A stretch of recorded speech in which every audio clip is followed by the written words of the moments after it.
Bonjour à tous, alors aujourd'hui je reviens avec une petite vidéo, vous voyez, dans un petit contexte montagnard, un petit peu enneigé, il n'y a pas trop de neige mais bon ça va, on n'a pas à se plaindre, on profite du beau temps. Et j'avais envie pour cette vidéo de vous faire une vidéo pour vous donner 10 clés pour être heureux. La première clé que je peux vous donner, c'est d'être optimiste. Vous savez qu'on parle souvent de loi de l'attraction et on a tendance à dire qu'on attire à soi ce qu'on attire. Si vous voyez toujours les choses du mauvais côté, vous ne verrez jamais le positif dans votre vie et vous verrez tout le temps ce qui ne va pas. Or, parfois, il y a des situations que l'on peut envisager différemment et c'est pour ça qu'on a tous notre carte du territoire et vous verrez qu'en fonction d'une situation, une personne à une autre va interpréter la même situation de façon différente. Je vais vous raconter une histoire. Donc, il y avait un vieillard qui... alors, je raccourcis l'histoire parce qu'elle est beaucoup plus longue que ça, mais ce vieillard, donc son petit-fils, s'est cassé le pied à cheval, etc. Et des gens du village sont allés le voir et lui ont dit « On est désolé pour toi, pour ce malheur, cette malchance, etc. pour ton petit-fils qui ne peut plus s'occuper de tes chevaux, de ta ferme, etc. » Et quelques mois après, en fait, il y a eu la guerre et tous les jeunes du village étaient appelés. Et ce jeune-là, du coup, n'a pas pu aller à la guerre. Donc finalement, cette malchance, entre guillemets, qui était dite par les villageois, s'est avérée être une chance pour le vieillard. Donc vous voyez que en fonction des situations, il y a des choses que l'on peut interpréter différemment. Et il faut vraiment essayer de chercher le bon, finalement, dans le mauvais. Voilà. Si vous n'y êtes pas arrivé, c'est qu'il y avait des raisons, c'est qu'il y a un autre apprentissage à faire. Et on se relève toujours de ces échecs. Et il n'y a jamais d'échecs, il n'y a que des apprentissages. La clé numéro 2, c'est d'être dans le flux. Quand je dis le flux, c'est-à-dire faire à 100% ce que l'on fait.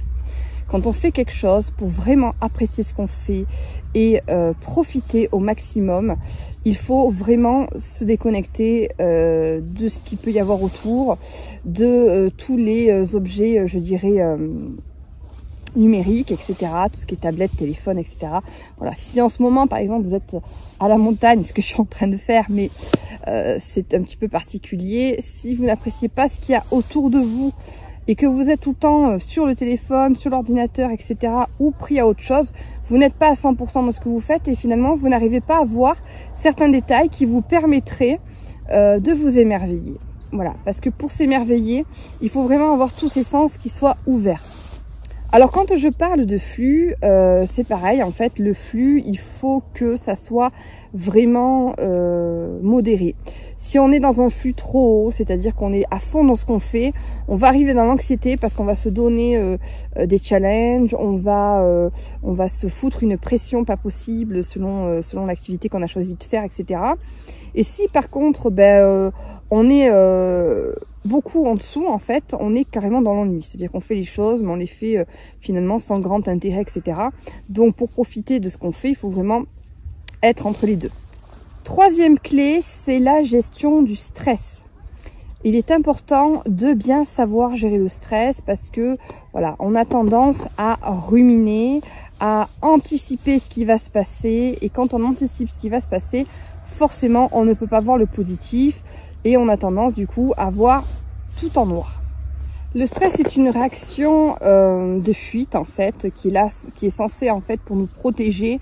Où on a le stress est une adaptation mécanique de notre corps où on a une réaction en fait qui va nous faire fuir face au danger.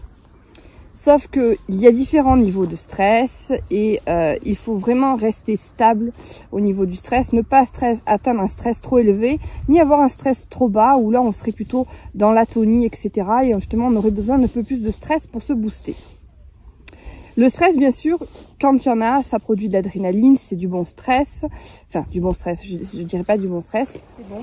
Mais il faut pas qu'il y en ait trop, ni pas assez. Si on en a trop, on est dans un stress permanent où on rentre ensuite en phase de résistance et ensuite les phases d'épuisement qui fait que voilà, là c'est ouvert aux maladies, on est vraiment épuisé, on part en burn-out, etc.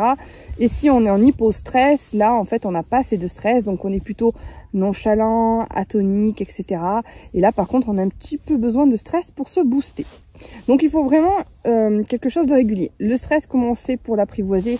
Il y a différentes techniques, hein. Je vous propose des programmes pour cela si vous prenez une formation. Et voilà, il y a toutes les techniques de respiration, il y a se concentrer sur le moment présent. C'est vraiment important de se concentrer sur le moment présent parce que ça évite d'anticiper et de ruminer sur ce qui va advenir, ce qui pourrait advenir, etc. Après, ce n'est pas forcément mauvais non plus d'anticiper, hein, parce que, par exemple, un pilote de ligne, bon ben voilà, s'il stresse trop, c'est pas bon, mais s'il stresse pas un petit peu pour savoir quelle météo il va y avoir sur son trajet, ça risque aussi d'être de l'imprudence.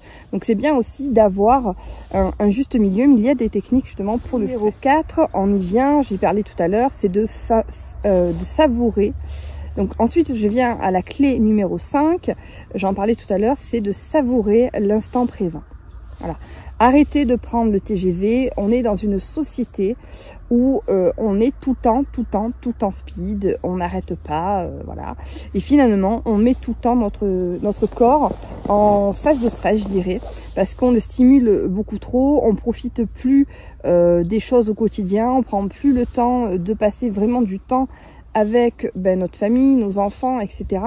Voilà, on se dit qu'on est avec eux, mais concrètement, quand vous passez du temps, c'est du temps pour eux, du temps pour vous. Voilà, ça c'est important. Prenez une heure, prenez une demi-heure, voilà, pour se consacrer vraiment à lui, parce que il y aura aussi, si on évite ça, en fait, des sentiments d'abandon, de non-attention, etc. Donc ça, c'est vraiment important de le prendre en compte. On arrête de prendre le TGV, on se pose 2 minutes, hein. Voilà, on se pose un quart d'heure. Ne dites pas que vous n'avez pas le temps, il faut le trouver. Voilà. Notre cerveau, de toute façon, il est programmé pour être en activité toutes les 90 minutes et au bout de 90 minutes, l'activité commence à baisser. Donc vous avez une baisse d'attention. Donc il vaut mieux se recharger correctement que de continuer d'être comme ça à fond pour ensuite s'épuiser complètement. Et ça, en fait, c'est vraiment une clé pour pouvoir arriver à gérer au quotidien son énergie. Du coup, on va arrêter tout ce qui est système de pilotage automatique, c'est-à-dire qu'on a tendance à faire au quotidien des gestes qui sont devenus automatiques. Et posez-vous un moment et dites-vous, qu'est-ce que j'ai besoin d'être en ce moment? Qu'est-ce que j'ai besoin de faire en ce moment? Pourquoi est-ce que je fais ça? Est-ce que j'en ai besoin? Est-ce que c'est nécessaire? Voilà, vraiment posez-vous à un moment donné et arrêtez tous ces gestes automatiques et dites-vous, voilà. Si vous avez l'habitude de faire, je sais pas moi, vous rentrez, vous lavez les enfants, vous faites à manger, etc. Qu'est-ce que vous avez besoin? Est-ce que vous avez besoin de prendre 5 minutes sur le divan? Est-ce que vous avez besoin finalement d'inverser les choses pour changer un petit peu la routine? À vous de voir. Donc c'est bien du coup de savourer l'instant présent. Et comment on savoure l'instant présent? On savoure avec tous les sens. Vous voyez par exemple, là je suis en train d'attendre et je respire. Donc, je profite des odeurs, j'écoute les sons, j'entends les gens qui glissent dans la neige, j'entends un ruisseau au loin, je profite des sensations sur ma peau, du soleil qui me tape, et je profite de sentir, au toucher, la neige. Je regarde le paysage, voilà, vous faites marcher vraiment tous vos sens. Et vous allez voir que vous allez vous émerveiller de plein de petites choses. Et c'est une habitude à prendre. Au départ, on se dit, c'est quoi cette connerie? J'étais la première à le penser. Tout ce qui était méditation, etc. Je me suis dit, mais ça sert à rien. Et en fait, toutes ces techniques où on vous ramène à l'instant présent, ce sont des techniques pour éviter d'avoir des vagabondages mentaux qui vont vous faire ruminer. Alors au début, c'est difficile parce qu'on a tendance à se dire, il faut que je mette la machine à laver, il faut que je prenne rendez-vous, il faut que j'envoie un mail, etc. C'est dur. Mais faites-le et vous allez voir que petit à petit, vos connexions neuronales vont se changer. Et pour que les connexions neuronales se mettent en place, il faut 30 jours. Donc faites-le pendant 31 jours régulièrement pour habituer votre cerveau, pour habituer votre nouvelle perception des choses. Ensuite, la 6e clé, c'est prendre soin de soi. C'est un petit peu, ça se rapproche un petit peu de ce que je viens de vous dire quand je vous dis de savourer l'instant présent. C'est aussi s'octroyer de prendre des moments pour soi. Voilà. C'est bien d'être au service de sa famille, d'être au service des autres, de vouloir faire plaisir, d'être disponible, etc. Mais finalement, vous ne tiendrez pas si vous n'arrivez pas à tenir dans le temps. On va le faire un petit peu, mais vous allez sentir au fond de vous que vous êtes épuisé, que vous n'en pouvez plus, vous ne faites que donner. Alors, ça vous fait plaisir, mais parfois il faut savoir aussi être égoïste et penser à soi. Parce qu'on est notre priorité. Pour être heureux, il faut déjà être heureux soi-même. Si autour de vous, on ne vous sent pas heureux, on ne vous sent pas bien dans votre peau, vous ne pourrez pas véhiculer ce bonheur. Parce que vous serez fatigué, épuisé, énervé, irrité, voilà, ou alors toujours dans l'attente. Et finalement, vous ne serez pas complètement heureux parce que vous n'aurez pas non plus accompli vos besoins. Vous savez que dans la pyramide de Maslow, on a différents besoins. On a le besoin primaire qui est de se nourrir. On a ensuite le besoin de sécurité, donc se sentir en sécurité et de faire confiance. On a le besoin d'appartenance, être aimé, écouté, compris, l'estime des autres, faire partie d'un groupe, avoir un statut. On a le besoin d'estime, un sentiment d'être utile et d'avoir de la valeur, conserver son identité. Et on a besoin de s'accomplir. Et là, on est à ce niveau-là, le besoin de s'accomplir, de développer ses connaissances et ses valeurs. Donc, si vous aimez la lecture, si vous aimez faire des balades en plein air, si vous aimez tout simplement rien faire, si vous aimez faire une sieste, si vous aimez, je sais pas, chanter, faire de la musique, etc. Octroyez-vous des petits moments. Voyez comment vous pouvez les agrémenter. Vous n'êtes pas obligé de faire ça pendant des heures, de faire ça, mais faites-vous des rituels. Les rituels, c'est bien, voilà, parce que ça permet d'avoir une certaine régularité et des moments pour soi qui font du bien. Vous pouvez aussi allier ce rituel avec une personne, avec, voilà, pour profiter, partager. Mais en même temps, c'est un moment pour vous et c'est un moment aussi que vous partagez. Il faut pratiquer également de l'activité physique. Et l'activité physique a été prouvé, voilà, que lorsqu'on fait une activité physique, on sécrète des hormones, d'adrénaline, d'endorphine. Il a été aussi prouvé que faire bouger ses muscles, c'est aussi parce que ça stimule notre cerveau et court-circuite la stimulation psycho-émotionnelle. Voilà, ça dévie en fait le stress psychologique et ça diminue les tensions nerveuses. Donc il y a beaucoup d'effets positifs pour le sport. Voilà, comme je vous l'ai expliqué, il y a une amélioration de l'état cardiovasculaire, un massage en profondeur des organes, une baisse de la fatigue, un sommeil apaisé, la production d'endorphines, d'hormones calmantes et euphorisantes, excellentes en particulier pour les personnes dépressives. Donc c'est important d'avoir une activité physique. Alors maintenant, vous avez des activités physiques douces qui se pratiquent au quotidien. Vous n'êtes pas obligé de faire une activité voilà, à plein régime, hein, surtout quand il a été prouvé que des petites activités intenses de quelques minutes étaient beaucoup plus efficaces que du sport qu'on peut faire à longue durée. Et puis également, marcher 30 minutes fait beaucoup plus de bien finalement que de faire du sport parfois, parce que quand on fait du sport, ben forcément on fait des chocs, on a des chocs au niveau musculaire, on crée un peu un état de stress. Donc quand vous n'êtes pas habitué d'être sportif, 30 minutes de marche, c'est très bien. Alors si vous n'arrivez pas à faire 30 minutes, vous commencez par 5 minutes, 10 minutes, 20 minutes, vous allez progressivement, vous faites vraiment votre rythme. Mais c'est mieux que de rien faire, ça permet aussi de faire circuler les fluides, le sang, la lymphe, etc. Et ça évite en fait de rouiller, on va dire. Et c'est aussi très bon pour la santé, donc allez faire un petit tour. Faites également de la méditation et par rapport à la pyramide que je vous disais tout à l'heure, posez-vous la question de quels sont les besoins que je satisfais, quels sont les besoins que je ne satisfais pas et que vais-je faire justement pour les satisfaire. 7e clé, c'est je ris et je souris à la vie. Il a été prouvé justement que le rire aider à être en bonne santé, ce sont des émotions positives qui vous donnent envie d'avancer, de profiter, ce sont des émotions vraiment de joie, entraînantes, euphorisantes, etc. Et le sourire, contrairement au rire, Quand on sourit, en fait, on active les muscles au niveau des paupières qui sont activés qu'en période finalement de détente ou de bien-être. Donc ça fait également beaucoup de bien et c'est pour ça qu'on met aujourd'hui dans les hôpitaux des ateliers clown pour les enfants, parce que le rire a été vraiment prouvé scientifiquement pour faire du bien au corps et ça rend beaucoup plus heureux. Et c'est vrai que les enfants ont beaucoup plus de facilité à rire que les adultes. Les enfants rient, je crois, beaucoup, 3 fois plus que les adultes. Donc c'est vraiment important d'arriver à rire. Voilà.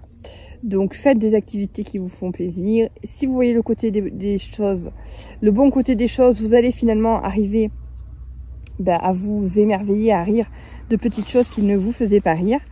Et de vous entourer justement des bonnes personnes également. Libérez-vous des personnes qui ne vous font pas du bien autour de vous.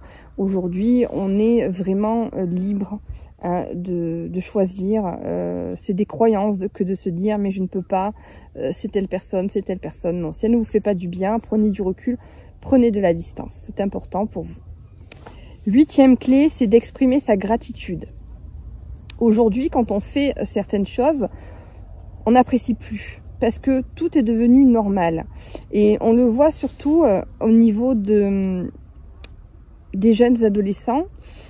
Aujourd'hui, en fait, ils ne savent plus apprécier la chance qu'ils ont. On en donne toujours plus, on en demande toujours plus. On est dans tout ce qui est marque, etc. Et finalement, on en oublie l'essentiel.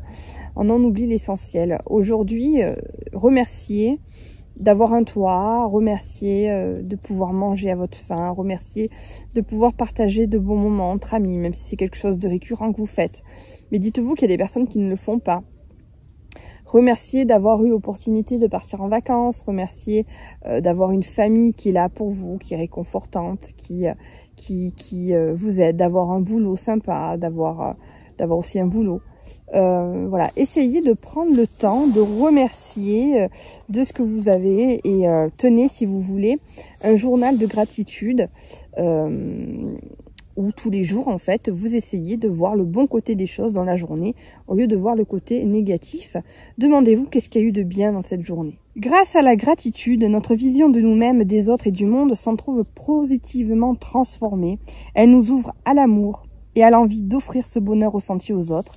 Et comme je vous l'expliquais tout à l'heure, s'ouvrir, donner de l'amour, recevoir de l'amour, ça participe aussi au bonheur des autres. 9e clé, apprendre à pardonner. Alors il y a un double enjeu dans le pardon. Il y a un processus d'apaisement psychologique. Il y a donc un pardon décisionnel où là, on comprend en fait que on est prisonnier de ce ressenti, de cette haine, de cette violence, de cette envie de vengeance qu'on a.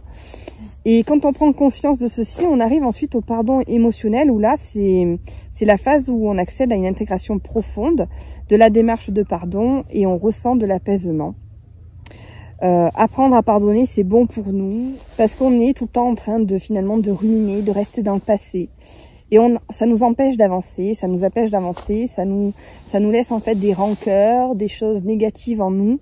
Alors comment on peut faire? On peut faire tout simplement en faisant des lettres de pardon, en essayant de prendre aussi du recul avec les personnes et de passer à autre chose et de ne plus rien attendre pour ne pas être déçu. Voilà, en fait tout simplement ce n'est pas pardonner ce que la personne vous a fait, mais c'est de pardonner pour vous, de pardonner pour être en paix, pour être libéré de tout ce que vous pouvez ressentir comme haine, parce que finalement vous êtes prisonnier de ça et vous êtes dans une spirale et ça vous empêche d'avancer, ça vous empêche d'être bien. Voilà, donc essayez d'en prendre conscience, de prendre l'apaisement. Et c'est comme si par exemple vous transportiez un sac à dos de patates. Et sur chaque patate, vous allez mettre en fait le nom de toutes les personnes qui vous ont fait du mal, les personnes à qui vous en voulez, ou le nom commun, on va dire, de la blessure que vous avez. Et puis vous allez vous trimballer tout le temps avec ça. Donc déjà, vous allez sentir un poids. Hein, ça fait un poids au niveau du dos. Et puis vous allez voir que ce poids, à force de le trimballer, à un moment donné, les patates vont pourrir. qu'est-ce qu'on a tendance à faire quand les patates pourrissent? On a tendance à s'en débarrasser, à les jeter. Et bien avec le pardon, c'est la même chose. On veut s'en débarrasser. Et enfin, 9e clé pour être heureux et accéder au bonheur, c'est de prendre soin des autres. Il faut renforcer donc les liens sociaux, essayer de renforcer les liens sociaux parce qu'on en a besoin, avoir de l'empathie et on a ce qu'on appelle les neurones miroirs. Et on a tendance justement, avec ces neurones miroirs, on se rend compte par certains mimétismes, en fait, par certaines façons de faire de certaines personnes, on arrive un petit peu à comprendre ce qu'elles peuvent ressentir, etc. Donc par rapport à ça, on peut avoir une attitude différente. On a aussi tous une carte du monde différente et tous en fait une enfance différente qui fait que c'est essentiel de ne pas juger, de ne pas en vouloir à l'autre parce qu'il réagit de telle ou telle manière. Il réagit de telle ou telle manière parce qu'il a eu certaines blessures qui font qu'aujourd'hui ça le rend comme ça. Et si cette personne n'en a pas pris conscience et qu'il n'a pas travaillé sur ça, ben c'est difficile pour lui d'accéder à votre réalité peut-être, etc. Parce que tout le monde est différent. Donc ayez de l'empathie, de la compassion. Et la compassion vraiment transforme la vie. Voilà, si toutes les personnes étaient plus compatissantes, notamment aujourd'hui avec ce qu'on vit, hein, quand on voit voilà, qu'on essaye de faire un clivage social par rapport à une certaine catégorie de personnes et une autre, voilà, chacun a ses raisons et il faut avoir aussi de la compassion envers soi et se dire voilà qu'il faut se respecter et se traiter avec douceur parce qu'on le mérite, parce qu'il faut se respecter. Et vous allez voir que lorsque vous allez déjà vous sentir bien, vous sentir heureux, prendre soin de vous, etc., ben vous allez rayonner. Et quand on rayonne, on attire autour de soi les gens qui rayonnent. Alors, on peut avoir un regard intérieur. Est-ce que je porte un regard bienveillant à mon égard? Est-ce que je pratique de l'indulgence et de l'autocompassion? Et quel va être mon prochain petit pas pour m'améliorer? C'est important aussi de pratiquer de l'altruisme, hein, voilà, être bienveillant envers son prochain et de ne pas attendre tout le temps de l'autre. Parce que lorsqu'on fait les choses, parce qu'on attend quelque chose derrière, on va être déçu. Faites-le pour vous nourrir à vous, parce que ça vous fait plaisir, parce que ça vous apporte de la joie, parce que vous allez pouvoir avoir de la gratitude et vous remercier vous-même aujourd'hui d'avoir fait une bonne action, parce que vous avez réussi à faire naître le sourire sur une personne, parce que vous l'avez aidé dans quelque chose, parce que voilà, vous avez été compréhensif, vous avez été une oreille, un conseil, etc. C'est important vraiment et vous allez voir que du coup ben, les personnes indirectement vont changer. Si on reste dans un climat de haine hostile tout le temps à essayer les uns les autres d'attendre et se dire ouais mais il a pas fait ça alors moi je le fais pas, etc., on rentre finalement dans une spirale où on a finalement que de la haine, de la colère, de la tristesse, de la déception, où on est tout le temps énervé, on n'est pas apaisé en fait finalement et ça il y en a de plus en plus malheureusement et il faudrait vraiment que on arrive petit à petit. Alors c'est difficile hein, parce qu'on ne vit pas dans un monde de oui-oui. Mais il faudrait petit à petit, par des petits pas comme ça, arriver déjà pour se sentir bien heureux. Je vous fais de gros bisous.